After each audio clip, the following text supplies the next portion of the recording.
Nós estamos na nossa série de mensagem sobre o milagre da fidelidade. Nós falamos domingo passado, que se você nos acompanhou, que a ressurreição de Cristo é o maior milagre que é um resultado de uma fidelidade. É o maior milagre de uma fidelidade é a ressurreição de Cristo. Mostramos como o plano da ressurreição começou lá no jardim do Éden, no paraíso, quando entrou o pecado no mundo, ou mesmo Deus já sabia na sua eternidade, como isso foi passeando na história através da Páscoa e da ressurreição. Mas hoje eu quero falar sobre o milagre da fidelidade, e uma fidelidade essencial para a nossa espiritualidade. A fidelidade de colocar Deus como seu único Deus e verdadeiro Deus. Não é tão simples assim. Não é tão fácil como parece colocar Jesus como o único Deus. Todo mundo, todas as pessoas têm um ídolo. Todas as pessoas têm um Deus, até mesmo aquele que se diz ateu. Mas uns dizem que o seu Deus se chama de santo, outros acham que é pensamento positivo, outros colocam em dinheiro, família, sucesso, o seu Deus. Tem alguns que colocam em ideologia, em pessoas, em líderes. Seja onde for, todo mundo acaba tendo um ídolo ou um Deus. E a diferença de ídolo e Deus é porque Deus só existe um, o Deus de Israel. Ídolo são vários falsos deuses que existem no mundo afora. Vários, quase que incontáveis. Nesse ponto, os gregos estavam certos. Existem vários falsos deuses ou vários ídolos que as pessoas criam para si mesmo. Mas eu quero falar sobre o milagre de ter o único e verdadeiro Jesus Cristo como seu Deus. E tem um concorrente de peso para isso. E eu quero falar desse concorrente de peso. Alguém que concorre com Deus.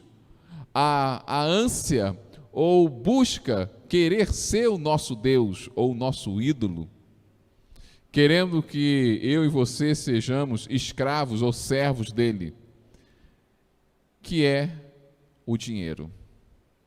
O dinheiro é um falso Deus, um ídolo, que tenta nos tirar da visão de Deus, de fazer nós pararmos de olhar para Deus e começar a olhar para Ele. E um bom texto para nós falarmos sobre isso e entendermos qual é o nosso Deus é a história de Zaqueu, que eu vou falar aqui em Lucas capítulo 19, verso 8. Vou apenas ler um pedaço que vocês já conhecem. Zaqueu, por sua vez, se levantou e disse ao Senhor: Senhor, vou dar a metade dos meus bens aos pobres, e se roubei alguma coisa de alguém, vou retribuir 4 vezes mais. Então Jesus lhe disse: Hoje houve salvação nesta casa, pois também este é filho de Abraão. Você conhece a história de Zaqueu, aquele publicano que era quase um chefe dos publicanos, um homem riquíssimo, um homem que tinha o dinheiro como seu Deus. Sim, ele tinha o dinheiro como seu Deus, mas ele queria se libertar daquele ídolo, ele queria se libertar da escravidão que o dinheiro lhe traz, e ele queria uma novidade de vida, ele queria conhecer o verdadeiro Deus. E em Jericó, a sua cidade, estava passando o verdadeiro Deus, que era Jesus Cristo.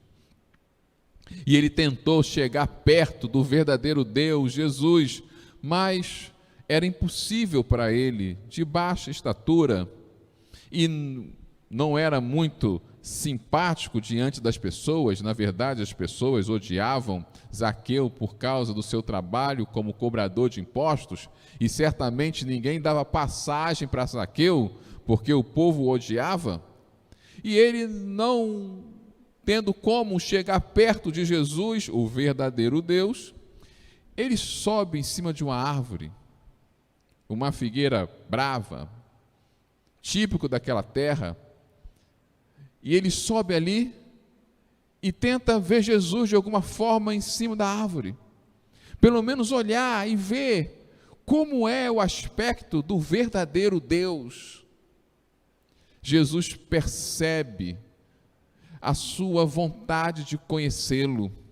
Jesus percebe a angústia daquele homem que já não aguentava mais ser escravo daquele ídolo, daquele falso Deus que é o dinheiro. E Jesus olha para Zaqueu e diz: desce daí, Zaqueu. Hoje eu vou comer na sua casa. Naquela cultura, comer na casa do outro era um dos maiores expressões de intimidade, de amizade. Você não come na casa de qualquer um, nem qualquer um te convida para comer na sua casa. É uma expressão de intimidade. Até hoje é mais ou menos assim. Você não chama qualquer um para comer na sua casa. Se você chamou alguém para almoçar, lanchar no seu lar, também é uma expressão de intimidade com aquela pessoa. E as pessoas começaram a criticar Jesus. O que Jesus vai fazer na casa desse pecador, desse cobrador de impostos, desse explorador, desse traidor da nação de Israel? Mas Jesus não deu muita bola para que as pessoas estavam dizendo, e foi até a casa de Zaqueu. Zaqueu ficou impressionado com as palavras de Jesus. Ele sentiu algo no coração, e ele queria ser liberto daquele falso ídolo do qual ele servia, e queria servir o verdadeiro Deus, que é Jesus Cristo. E ele sentiu o Espírito Santo tocando na sua vida, o libertando, e até que ele explodiu de tanta alegria e gozo e paz, por sentir a presença do verdadeiro Deus, e chega para Jesus e diz: vou dar metade dos meus bens aos pobres. E se roubei alguém, vou devolver 4 vezes mais. Você viu Jesus falando, não precisa tanto. Não precisa, fique com o seu dinheiro. O que vale foi a sua intenção, o que vale é o seu impulso, o que vale é o que você quis fazer. Foi isso que Jesus falou? Não. Jesus disse: agora houve salvação nessa casa.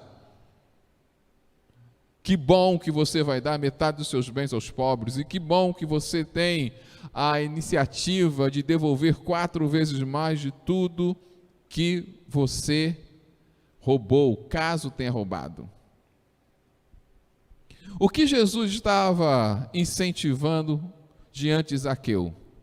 Jesus estava mostrando que Zaqueu precisa vencer o primeiro desafio de fidelidade, porque para seguir Jesus ele precisava ser fiel ao único Deus, que é o Cristo. E para isso ele tinha que vencer pelo menos 3 desafios de fidelidade. E no final ia ter o milagre da fidelidade. O primeiro desafio era não transformar mais o dinheiro em seu Deus. Agora ele tinha que largar o ídolo, o falso Deus, que era o dinheiro. Lembre-se que ele era rotulado pelo dinheiro que tinha. Ele tinha que abandonar aquele falso ídolo e tinha que ser fiel ao único e verdadeiro Deus. Como começamos a adorar o dinheiro? Como transformamos o dinheiro em um ídolo? Isso é fácil acontecer. Mas antes de você entender isso, eu quero, junto com esse texto, emendar um outro texto que está em Lucas capítulo 16, verso 13, porque você vai entender melhor quando eu emendar esses textos na história de Zaqueu. Lucas 16, verso 13, diz o seguinte: nenhum servo pode servir dois senhores, porque irá odiar um e amar o outro, ou irá se dedicar a um e desprezar o outro. Vocês não podem servir Deus e a riqueza.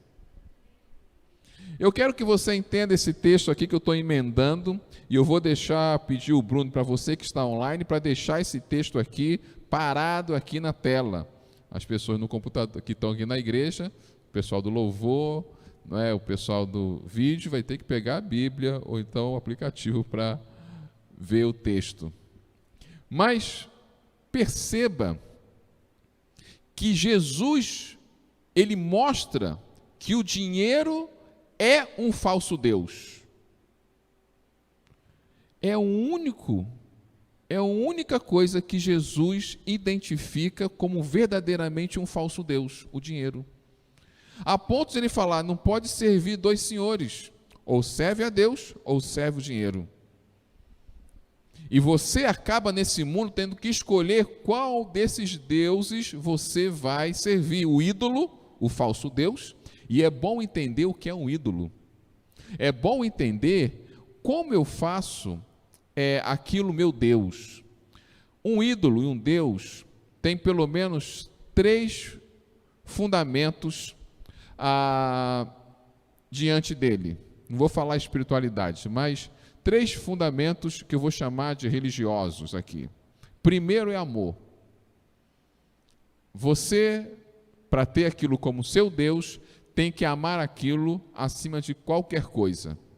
É assim, por isso que Deus é meu Deus, por isso que Deus é o seu Deus, por isso que Jesus é o nosso Deus.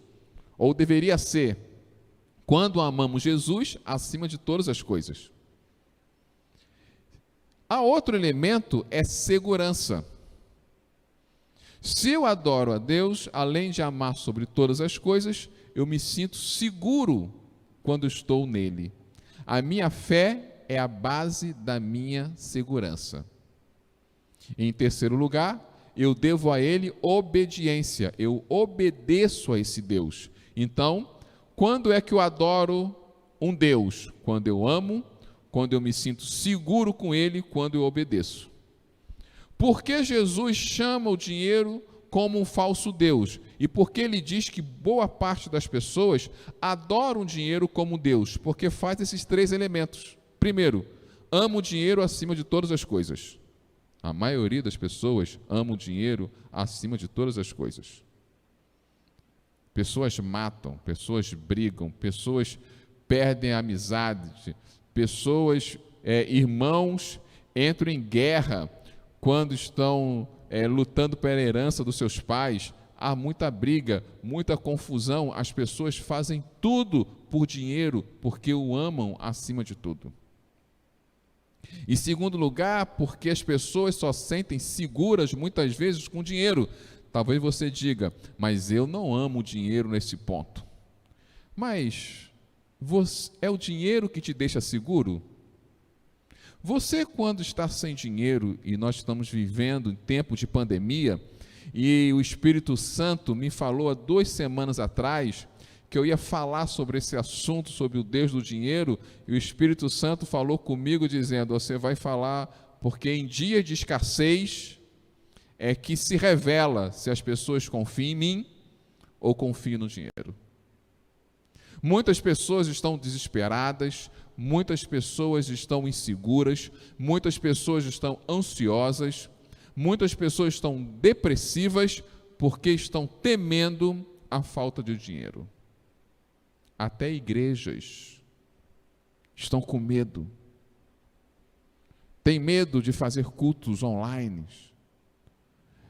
Muitas vezes falam que é por causa da liberdade religiosa, mas no fundo é medo de ver suas arrecadações caindo, e caem. É verdade. Mas o dinheiro é a nossa segurança? É a segurança da igreja? É a sua segurança? Você se sente inseguro quando não tem?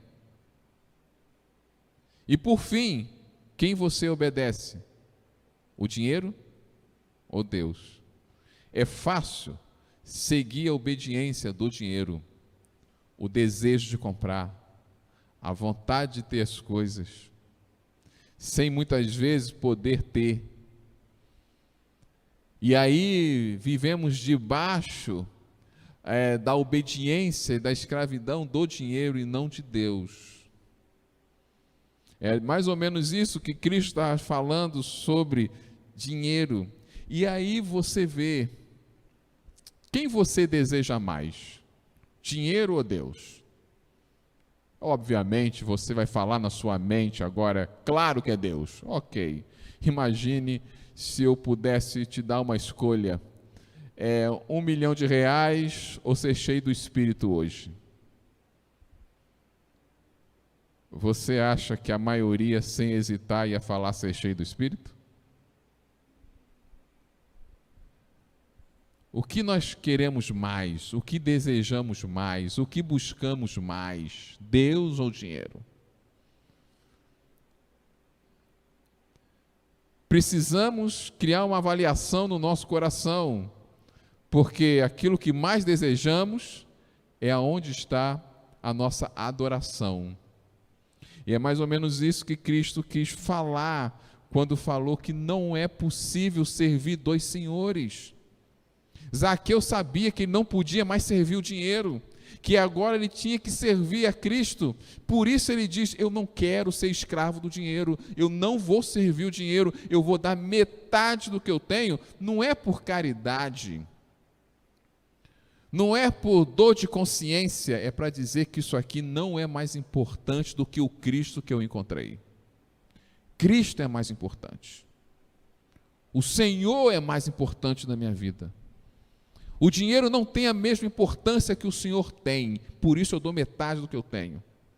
Por isso, se eu defraudei, enganei, eu pago 4 vezes mais, mesmo que isso me deixe pobre, porque mais importante que todo o dinheiro que eu tenho é agora o Cristo, porque você, Jesus, é o verdadeiro Deus. E o dinheiro não é mais o meu Deus. Era isso que Zaqueu estava dizendo.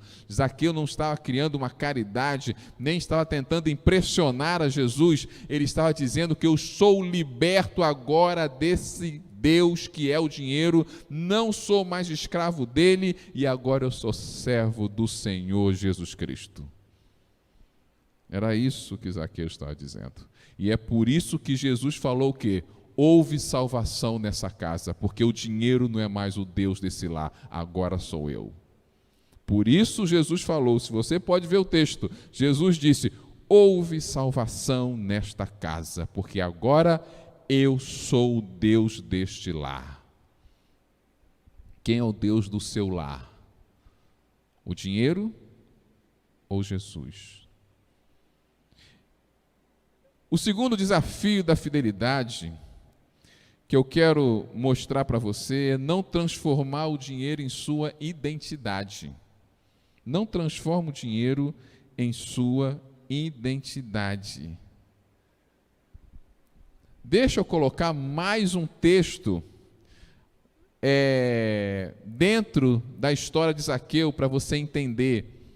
Mais um texto que Jesus disse para você entender de maneira mais ampla tudo o que aconteceu com Zaqueu, a sua libertação da escravidão do dinheiro.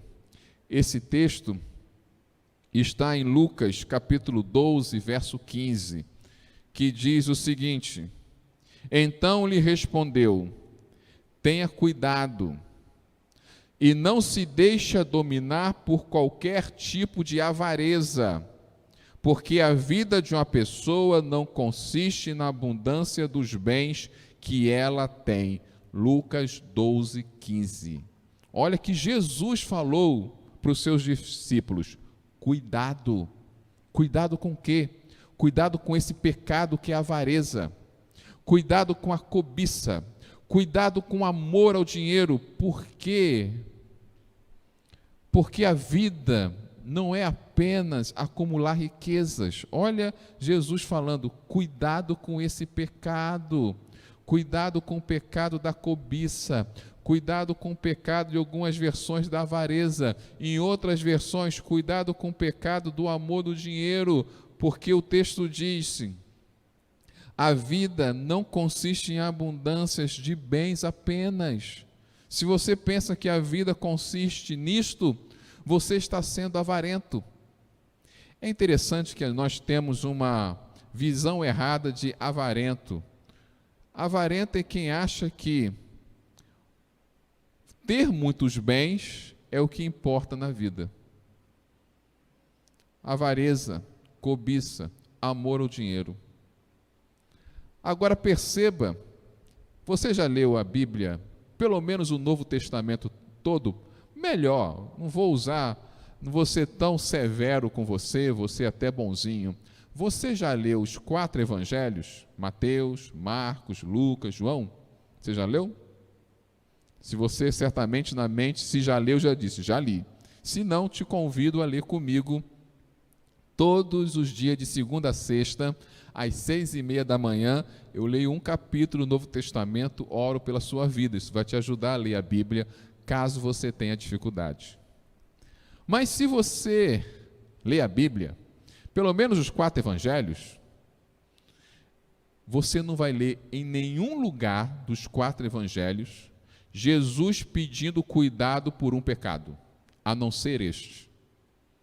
Você não vai ver Jesus falando cuidado com adultério, você não vai ler, porque isso não tem nos 4 evangelhos. Você não vai ver Jesus falando cuidado com orgulho, ou cuidado com a mentira, ou cuidado com aquilo. Jesus, estou falando dos outros textos da Bíblia. Jesus só pede para ter cuidado por um pecado. O pecado da avareza. Cuidado com a avareza. Ou cuidado com a cobiça. Ou cuidado com o amor ao dinheiro, que é a mesma coisa nesse contexto. Por quê? Por que Jesus não falou? Parece que o adultério é muito pior. Parece que a mentira, o próprio João falou, que a mentira é do diabo. E não existe pecadinho nem pecadão. Então, o que o senhor está querendo falar, pastor? Eu estou falando que Jesus está dando esse alerta, porque está aqui a semente da idolatria de um falso Deus, que não percebemos. Não percebemos. A avareza, a cobiça, o amor ao dinheiro é um pecado que nós não percebemos, na maioria das vezes. Por isso ele é perigoso e por isso Jesus deu um alerta tão forte. Vou dar um exemplo por que isso. Adultério. Me diga uma pessoa que não sabe que adulterou. Quem adulterou sabe que adulterou. Vamos falar de um pecado mais difícil de eu perceber, orgulho. O orgulho é um pecado que raramente a pessoa que tem percebe. A pessoa que tem não percebe, mas todas as pessoas ao seu redor percebem que ele tem o pecado do orgulho. E é capaz de um ou outro falar: meu amigo, você é orgulhoso, você é metido. Baixa a bola, seja mais humilde. Todos os outros pecados que você possa imaginar, ele não é tão difícil de eu perceber ou o outro perceber para mim e me dar um toque. Ah, eu menti. Eu sei quando estou mentindo. E se eu estou tão louco que eu sou capaz de acreditar na minha mentira, uma pessoa do meu lado vai uma hora perceber que eu estou mentindo. Agora, a avareza, o amor ao dinheiro, a cobiça, eu sou capaz de não perceber que toda a minha segurança está no dinheiro, que todo o meu amor está no dinheiro, e que eu sou obediente, escravo do dinheiro, eu não percebo, e as pessoas ao meu redor também não. Como assim as pessoas ao seu redor podem não perceber? Porque as pessoas ao meu redor tem esse mesmo mal, serve esse mesmo Deus que é o dinheiro. Então ele não consegue ver o que eu sinto, essa minha avareza, esse meu amor ao dinheiro, essa minha cobiça, ele não consegue perceber como um erro, porque ele não vê como erro, ele vê como virtude. As pessoas ao meu redor talvez vê como virtude essa cobiça, essa ambição, essa vontade de ter dinheiro, porque as pessoas que estão ao meu redor também acham que o dinheiro é fundamental. Não é importante, é fundamental. Eu nunca vou dizer que não é importante, e a Bíblia nunca vai dizer que não é importante. O dinheiro só não é fundamental. Todas as pessoas ao redor são capazes de ser tão escravos do dinheiro como eu. São todos capazes de dizer: é muito bonito o que você está falando, pastor, mas sem dinheiro ninguém vive, nem a igreja. Ninguém vive sem dinheiro. Bem, passou isso na sua cabeça? Então, o diabo soprou bem no seu ouvido. E está soprando cada vez mais. Eu já vivi sem um tostão no bolso. Como o senhor comeu? Sem um tostão no bolso. Sem nenhuma moeda de R$1 no bolso.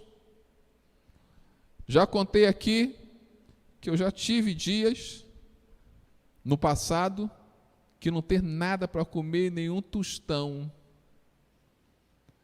mas ter certeza que Deus ia cuidar de mim,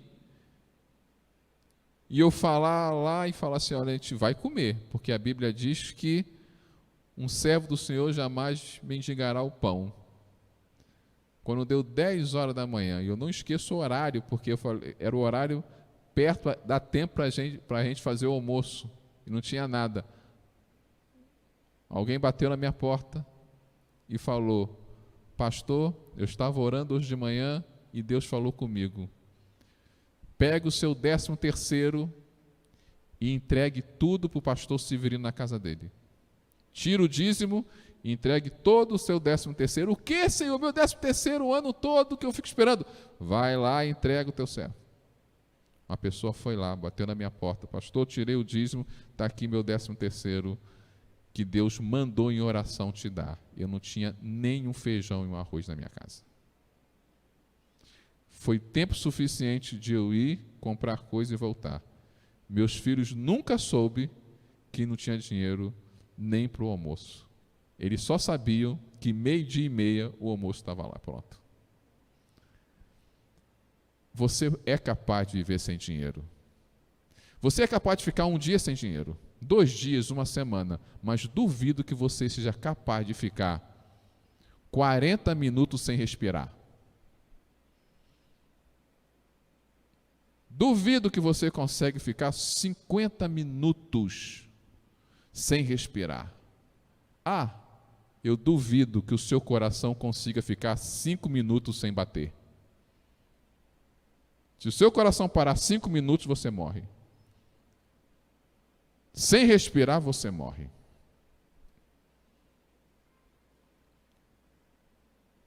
Não diga que sem dinheiro você não vive. Você não vive sem respirar.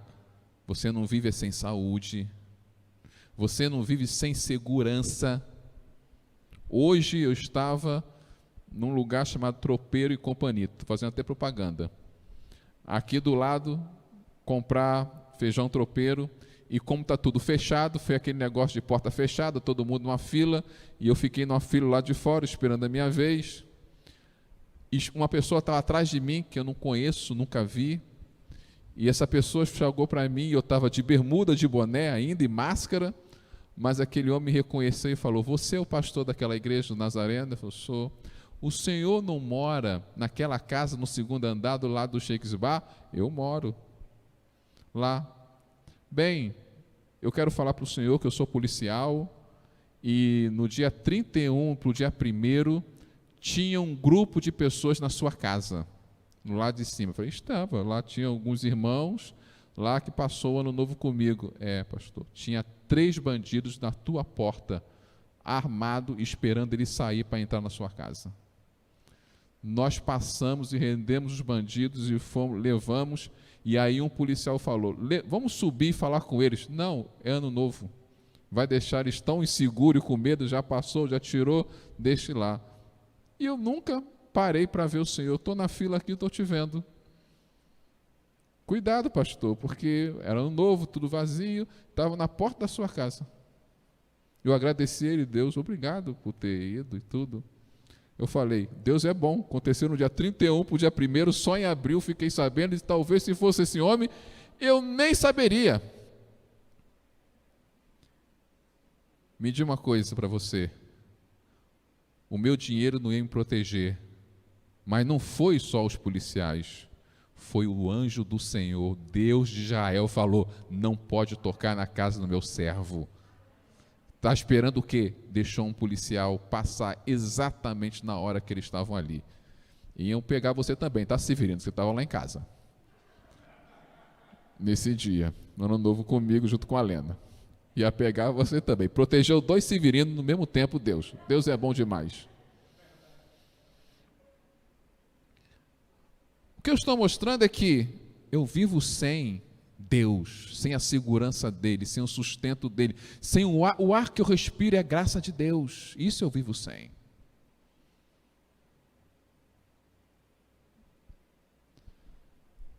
E às vezes achamos na nossa mente que vivemos, não podemos viver sem dinheiro. Você não vive sem saúde, irmão. Tem gente com dinheiro que está entubado. Se Deus não fizer um milagre, mesmo com todo o dinheiro dele, ele vai morrer.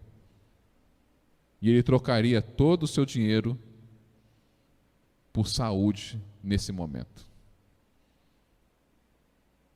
Era isso que Jesus estava dizendo. Cuidado, cuidado. Sem perceber. Você muitas vezes adora o dinheiro e não percebe. E as pessoas que estão ao seu redor, que podiam te dar um toque, também não percebem, porque eles também adoram o dinheiro. Ou eles não conseguem perceber porque no seu conceito ter dinheiro, acumular bens é algo bom, está na mídia, está em todo lugar. Você entra no YouTube, toda a propaganda diz, eu vou te ensinar a ter dinheiro. Você entra no Instagram, tem uma propaganda, eu vou te ensinar a ter dinheiro, eu vou te ensinar a ter dinheiro. Está todo mundo querendo ter muito dinheiro, porque o dinheiro é o Deus desse mundo, e nós não percebemos isso. É difícil percebermos que temos o amor ao dinheiro. Os outros pecados, nós conseguimos perceber que estamos pecando, nem sempre queremos deixar de pecar, mas percebemos que estamos pecando. E quando não percebemos que estamos pecando, as pessoas ao nosso redor percebem. Mas o amor ao dinheiro, nem nós, nem as pessoas ao redor. Por isso a preocupação de Jesus.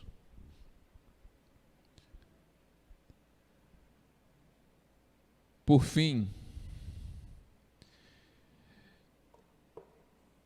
eu quero fazer uma pergunta para você, que eu vou deixar aqui estampado. Você entende o dízimo na era da graça? Se tem uma coisa que faz uma confusão imensa dentro da igreja, é o dízimo na era da graça.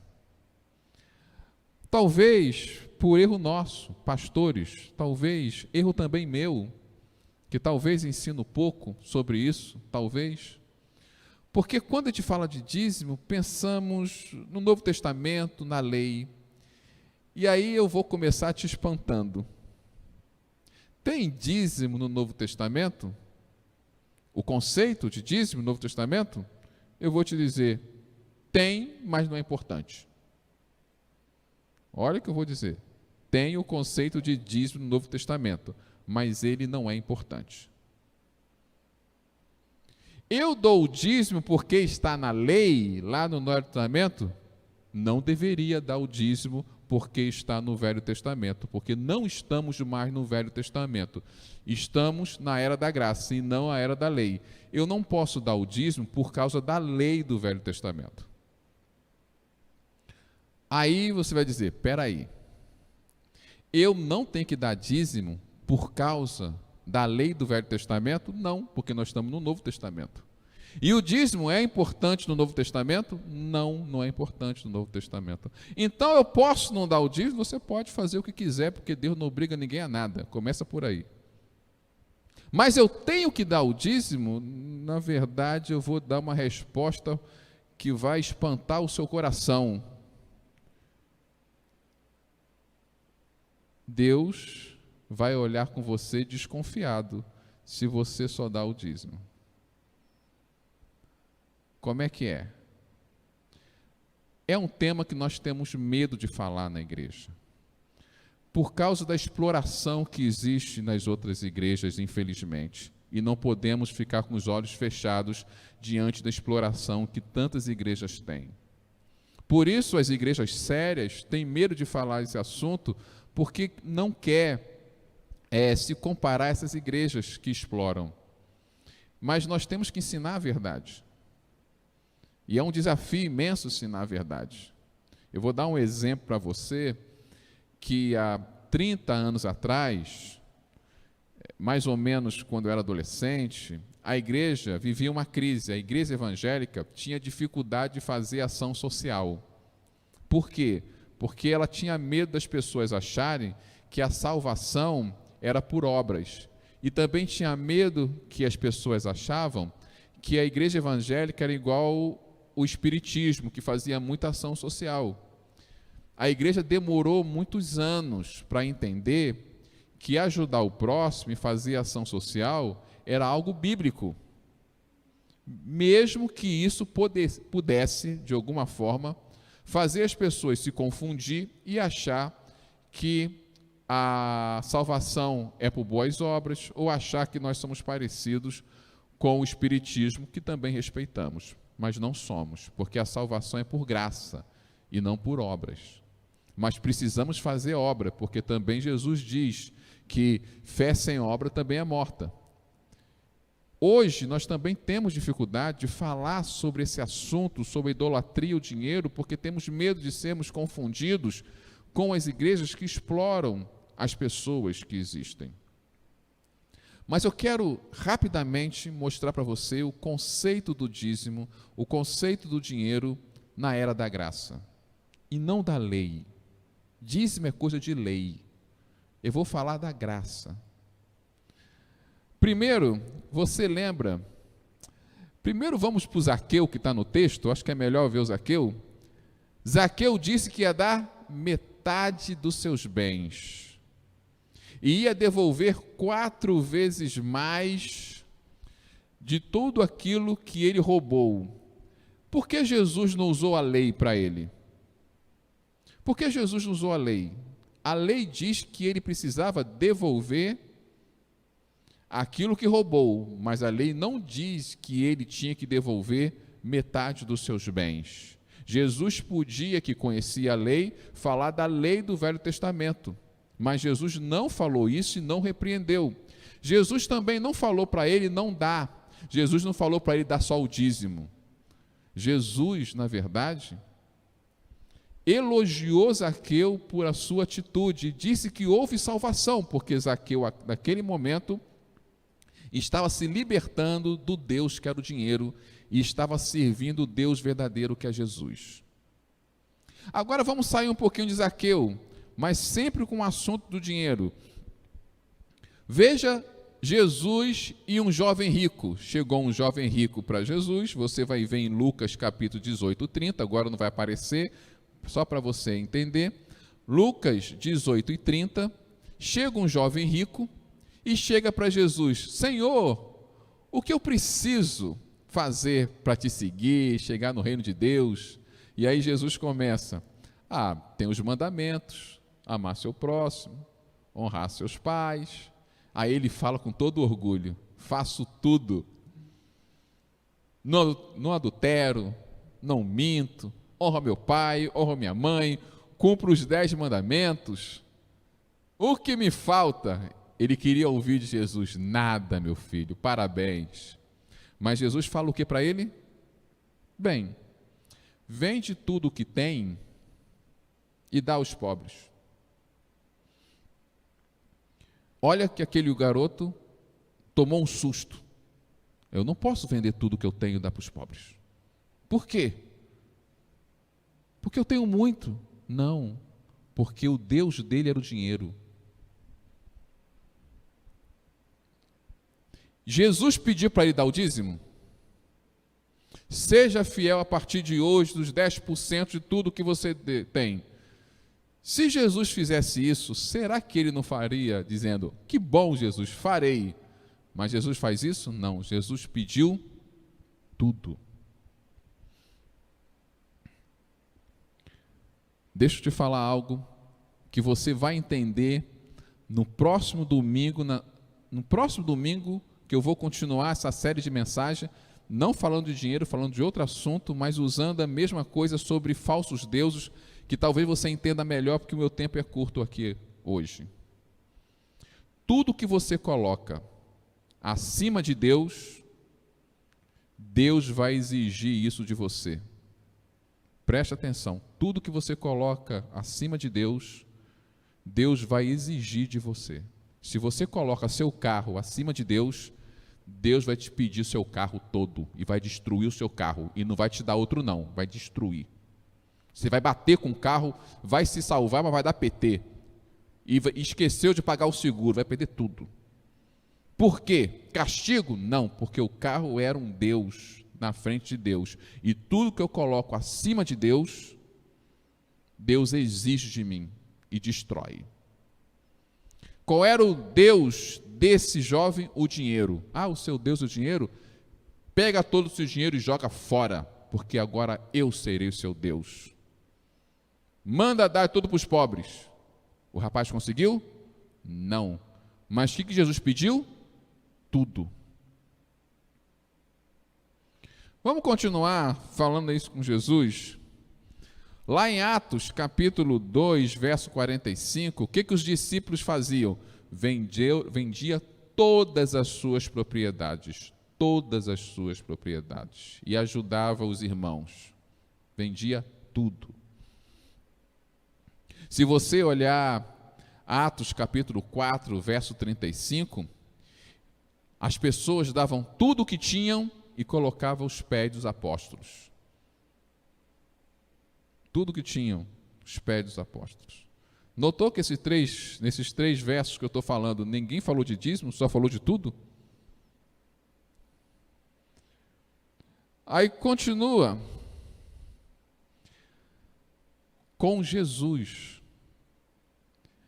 O conceito de dízimo, vou falar dízimo entre aspas, o conceito de dízimo entre aspas, no Novo Testamento, está num texto que as pessoas não percebem. Que Jesus nunca falou. Jesus falou o novo conceito de dízimo entre aspas no Novo Testamento, depois eu vou explicar o entre aspas. Jesus chegou em Lucas capítulo 17, verso 7 ao verso 10. Lucas 17, do verso 7 ao verso 10, Jesus faz uma parábola. E no final dessa parábola, Jesus diz: o servo que faz só aquilo que pode é servo inútil. Quem só faz aquilo que pode é inútil. Você tem que fazer algo além do que aquilo que você pode. E esse é o conceito do dízimo, entre aspas, no Novo Testamento. Por isso Jesus se alegrou com Zaqueu, que deu metade dos seus bens. Por isso Jesus pede ao jovem rico todo o seu dinheiro para ele entregar aos pobres.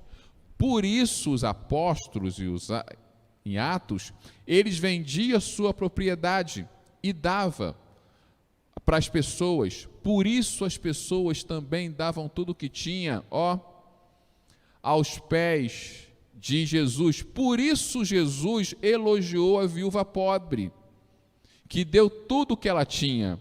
Jesus não falou, tadinha da viúva pobre, pobre coitada dela, deu tudo o que tinha, vai comer de quê? Não devia fazer isso, ela tinha que dar só o dízimo. Ela não precisava dar tudo. Jesus não, Jesus elogia a viúva pobre e diz: olha aquela mulher, ela deu tudo o que tinha. Ele elogia aquela mulher, ele usa ela como exemplo. Perceba que na Bíblia as pessoas dão muito mais do que os 10%. Por quê? Porque os 10%, irmãos, é o mínimo. Porque os 10% é o servo inútil que só faz o mínimo. Porque as pessoas do Novo Testamento não querem se comparar ao Velho Testamento. O Velho Testamento é lei, a lei diz 10%, coloca o mínimo. Como você quer que o Novo Testamento coloque um valor apenas de 10% do mínimo? Não. Quem é grato é generoso e vai muito além do que aquele 10%. Só que isso a gente não fala muito na igreja, que a gente tem medo, porque talvez as pessoas vão entender que eu quero que você venda tudo que você tem, coloque na igreja e pronto. Não é isso. Eu só quero que você tenha o conceito certo, que Jesus é o seu Deus, e você é tão grato por Ele ser seu Deus, você se sente tão seguro com Ele, você sabe que Ele te sustenta, que você sabe que 10% é o mínimo. Você pode dar o dízimo, mas você não fica só no dízimo, você oferta de forma generosa, você ajuda o pobre, você abençoa aquela pessoa. Então eu dou os 10%, mas eu quero dar uma cesta básica para ajudar um pobre, vai muito mais além do meu 10%. Eu quero ajudar alguém que está precisando, eu quero doar para o missionário, para a obra missionária. Eu não posso ficar parado naqueles 10%, como achar que a minha consciência está aliviada porque eu dei 10%, agora eu estou bem. Não, eu sou grato a Deus por tudo, então eu dou o máximo que eu posso, e dou com alegria, com gratidão. Eu dou os 10%, eu ajudo o missionário, eu ajudo o pobre, eu faço tudo que é possível para mim, mas eu sou generoso e dou, porque o dinheiro não é o meu Deus. Eu tenho alegria de dar, de ajudar, de abençoar. Que coisa fantástica é entregar uma cesta básica, que coisa extraordinária. Eu que recebi a cesta básica, agora eu posso doar uma cesta básica. Que coisa extraordinária, que gratidão eu tenho a Deus. Eu que não tinha nada, hoje eu posso ter alguma coisa, e eu tenho para quê? Para também repartir. Sobra para mim, ainda posso repartir para o outro, eu posso repartir para o irmão que está carente, eu posso repartir para o reino de Deus. Eu posso, porque eu sou grato a Deus, e Deus é o meu Deus e não dinheiro. O Novo Testamento não quer fixar um valor, porque a generosidade não pode ser medida. A lei mede as coisas. Por isso aquela conversa boba que as pessoas têm: eu não dou o dízimo porque é coisa do Velho Testamento. E é verdade, irmãos, não dê o dízimo por causa do Velho Testamento. É coisa de lei. Eu não dou o dízimo porque isso não está no Novo Testamento. É verdade também, não dê o dízimo porque essa coisa não está de forma clara e não é importante no Novo Testamento. Doe de forma generosa, muito além do dízimo, porque isso é o Novo Testamento. Doe por pessoas, não é só para a igreja, não, doe pessoas, ajude a igreja. Ah, não, eu ajudo a pessoa, mas não ajudo a igreja. Na verdade, você está dizendo o quê? Eu estou só aliviando minha consciência. Eu dou uma vez para uma pessoa, o outro mês não dou nada, no outro mês eu dou, porque no fundo é isso, é idolatria, é insegurança, é o medo, é a avareza. Quem é generoso, irmãos, dá para a obra de Deus, dá para o missionário, dá para ali, dá um pouquinho de cada um, é verdade. E quando ele vê no final, ele deu muito mais do que 10%. Ele não fica o mínimo, porque Jesus falou que quem dá só o que pode é um servo inútil. E ele não é dominado pelo dinheiro, por esse Deus. E eu quero terminar falando a história de alguém que usou o dinheiro com a motivação errada no Novo Testamento. Ananias e Safira, se você olhar em Atos capítulo 4, você vai ver que Ananias e Safira, Ananias vendeu suas propriedades. Olha, o cara vende suas propriedades, deu mais de 10%, deu parte do que tinha, mas escondeu outra parte e fingiu que deu tudo. Olha, ele deu mais de 10%. Ele já foi generoso. Vou dizer que ele fez mais do que eu. Vendeu uma parte do que tinha, deu uma parte do que tinha e falou para sua esposa: mas vamos guardar essa parte aqui, vamos esconder essa parte, mas vamos dizer que demos tudo, como os outros estão dando. E ele morreu fulminado. E a sua esposa depois morreu fulminada. Um homem que deu mais do que 10%.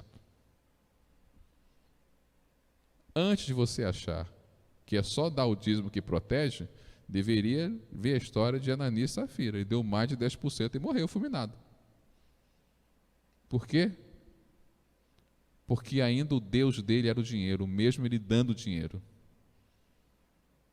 Porque ele estava dando para impressionar.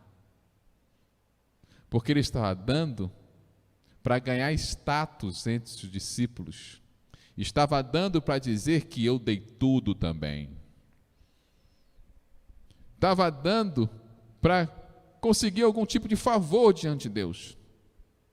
Se você dá alguma coisa, pedindo alguma coisa em troca a Deus, o seu Deus ainda é dinheiro.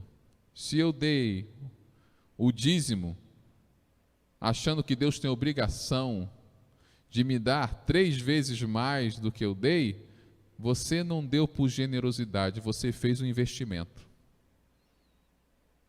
Investimento você faz no banco, faz nas ações, irmãos. Aqui é generosidade. Aqui eu dou sem pedir nada em troca. Aqui eu dou porque eu sou grato a Deus por tudo que Ele me deu. E o que Deus me dá não tem preço.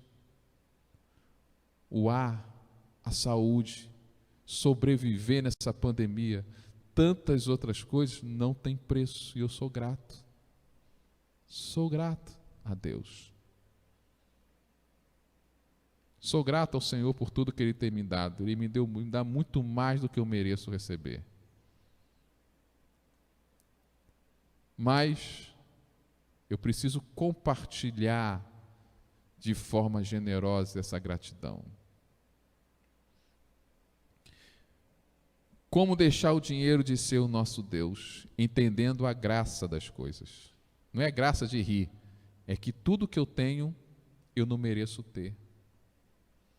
E mesmo assim eu tenho, porque Deus é bom. Mas eu não quero me apegar a nenhuma dessas coisas, porque aonde eu vou, não vou poder levar nenhuma delas. Por isso o dinheiro é um Deus falso, porque não vai me dar nada, não vou levar nada na eternidade. Mas o que eu vou levar na eternidade? Eu vou levar na eternidade a generosidade que eu fiz com o dinheiro. Vou. Lá na eternidade. O dinheiro eu não vou levar, mas vou levar a história dos missionários que eu ajudei a sustentar. Que algum lugar, algum irmão, no meu caso aqui, eu vou levar a história que eu ajudei a sustentar a família do Alessandro Polônio, que hoje está na Argentina e antes estava no Chile. E eu sustentei em oração, mas também ofertei com o meu dinheiro. Vou contar a história, o meu dinheiro não vai para o céu, não vai. Mas o investimento que eu fiz com generosidade, que abriu novas igrejas, que alimentei uma família, que eu dei cesta básica para alguém que estava com fome.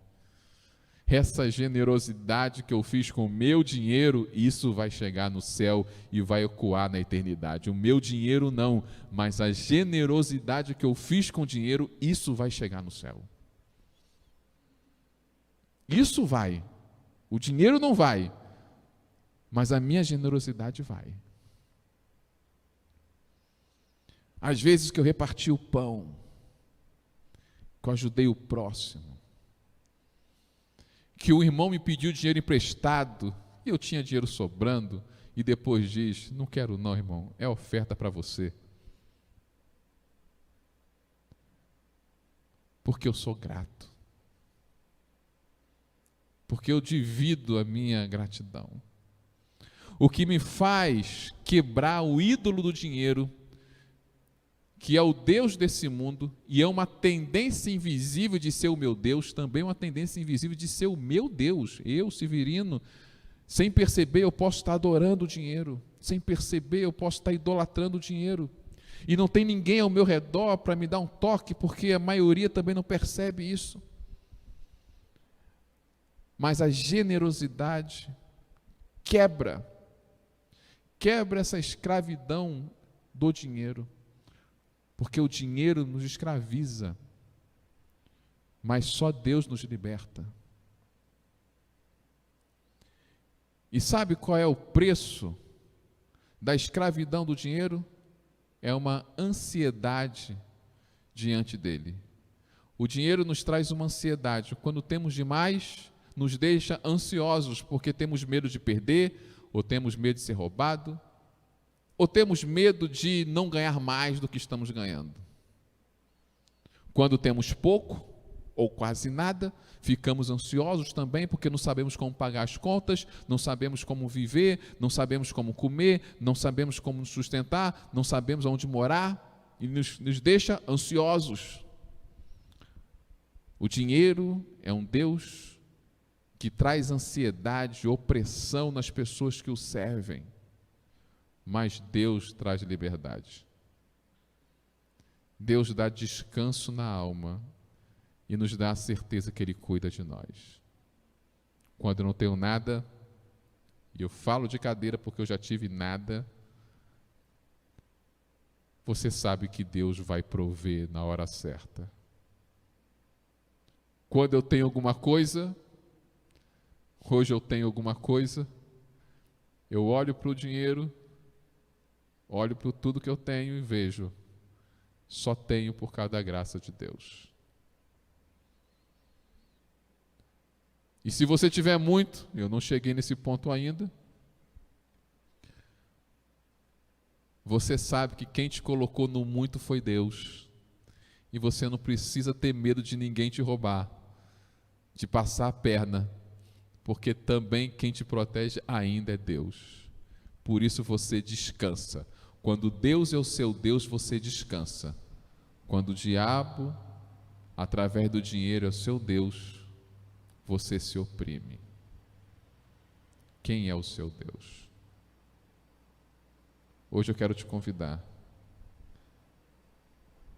a deixar o dinheiro, a ganância, a avareza como seu Deus. Dias difíceis nós estamos vivendo. Dias de escassez, eu sei, escassez.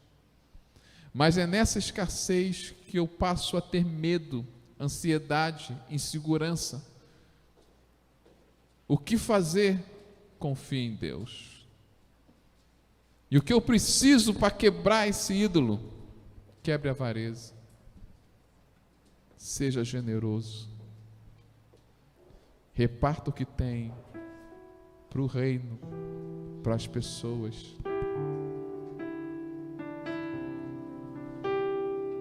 Para não achar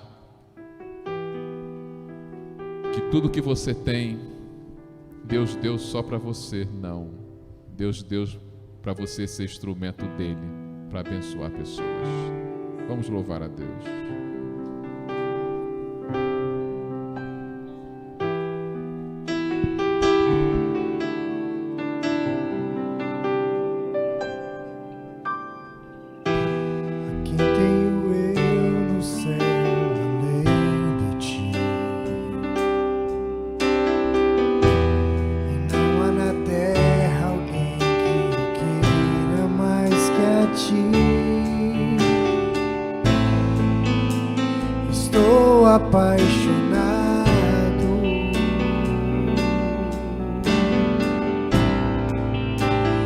desesperado de amor.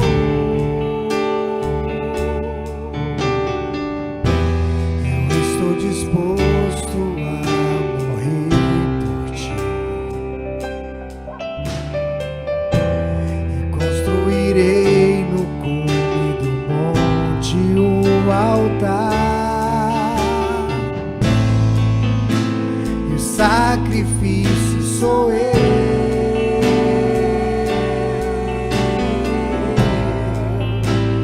Sacrifício sou eu. Abro mão dos meus planos, abro mão dos meus planos, abro mão das riquezas por ti, abro mão dos prazeres e das minhas vontades, abro mão das riquezas por ti. Estou apaixonado.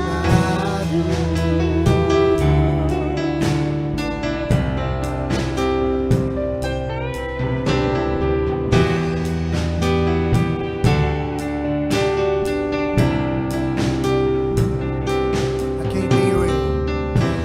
A quem tenho eu nos céus além de ti?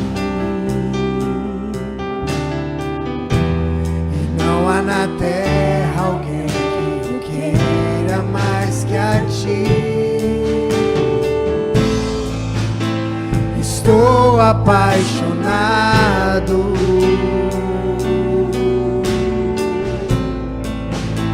Desesperado de amor. Eu estou disposto a morrer por ti e construirei no cume do monte um altar, e o sacrifício sou eu.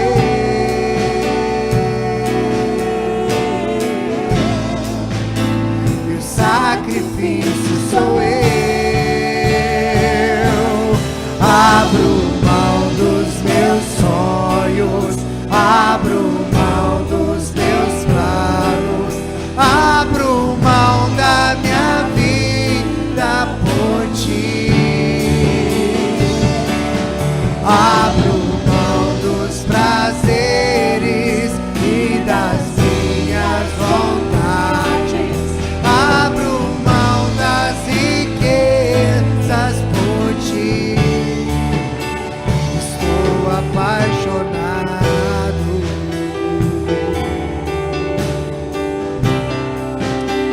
Estou apaixonado.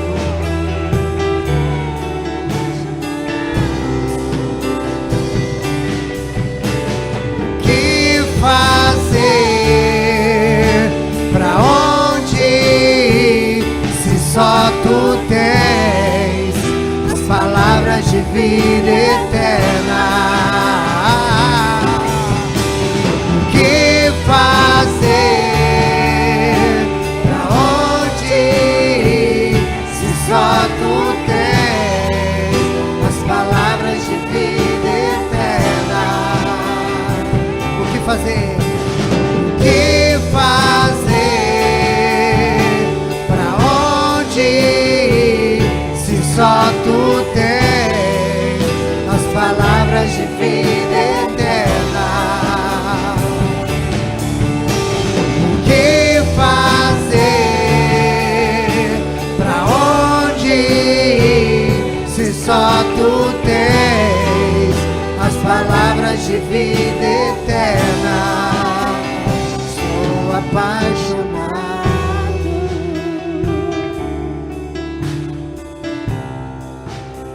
Estou apaixonado.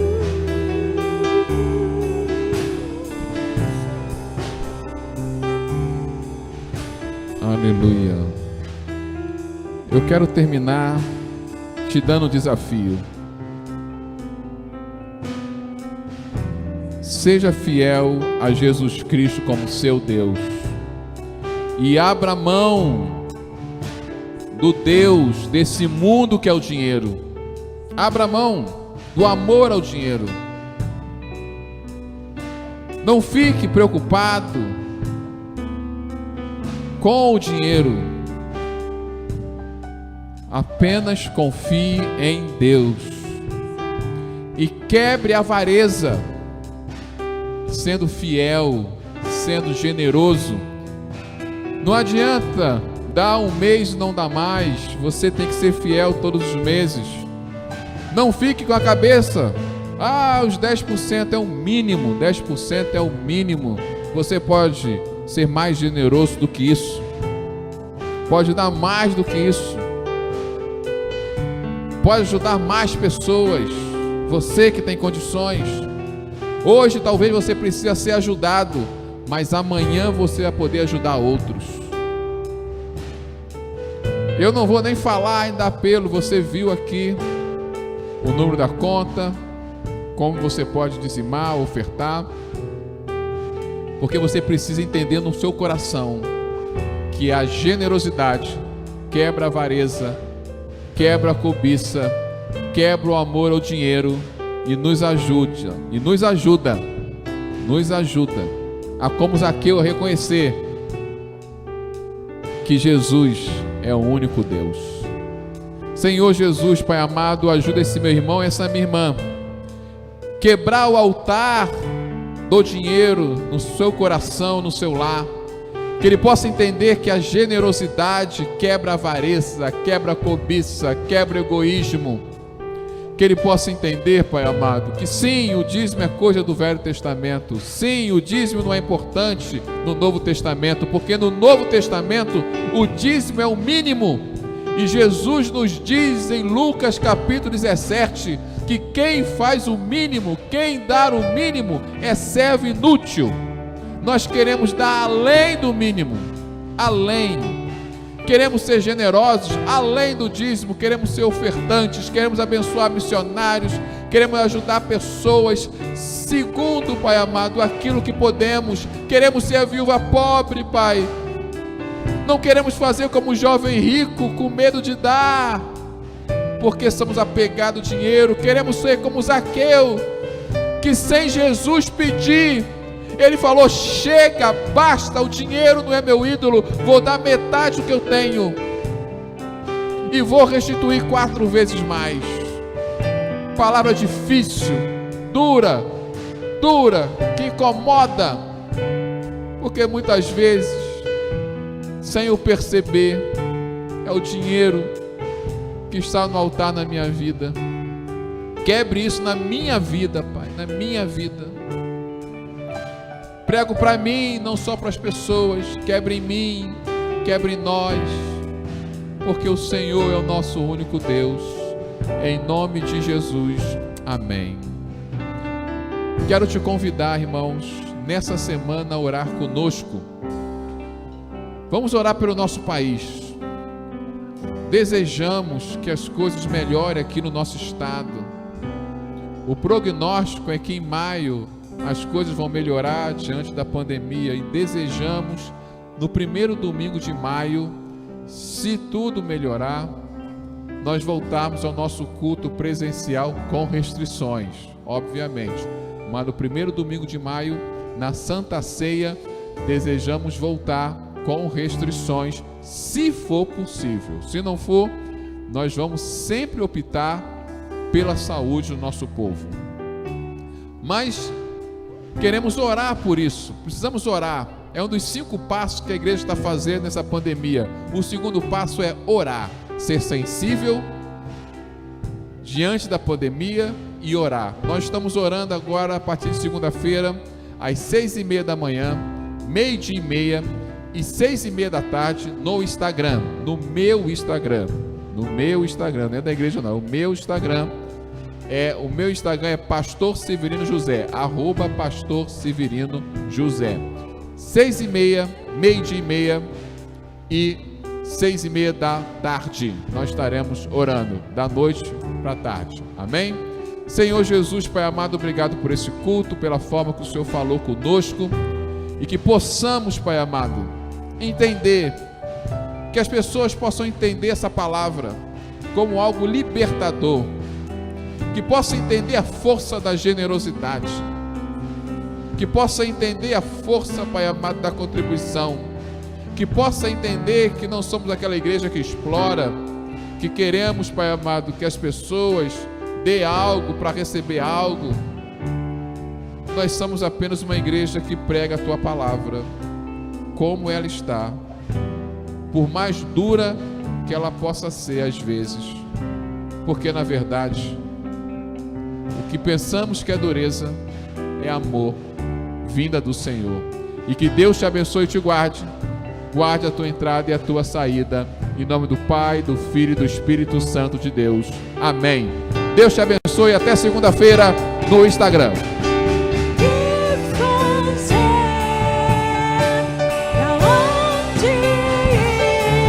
Só tu tens as palavras de vida eterna. Que fazer? Onde? Se só tu tens as palavras de vida eterna. Que fazer?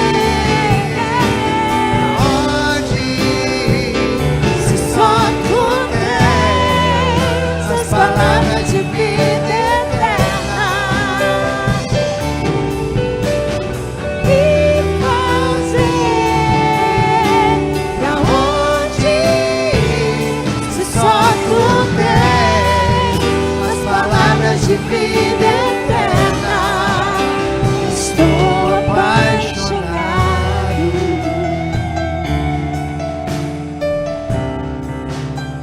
estou